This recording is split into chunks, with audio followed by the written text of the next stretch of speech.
تمہارا ولی تو صرف اللہ اور اس کا رسول اور وہ اہل ایمان ہیں جو نماز قائم کرتے ہیں اور حالت رکوع میں زکوٰۃ دیتے ہیں، اور جو اللہ اور اس کے رسول اور ایمان والوں کو اپنا ولی بنائے گا تو وہ اللہ کی جماعت میں شامل ہو جائے گا، اور اللہ کی جماعت ہی غالب آنے والی ہے۔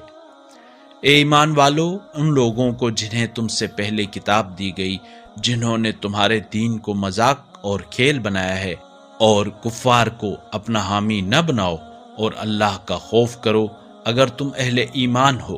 اور جب تم نماز کے لیے اذان دیتے ہو تو یہ لوگ اسے مذاق اور تماشا بنا لیتے ہیں، اس کی وجہ یہ ہے کہ یہ لوگ عقل نہیں رکھتے۔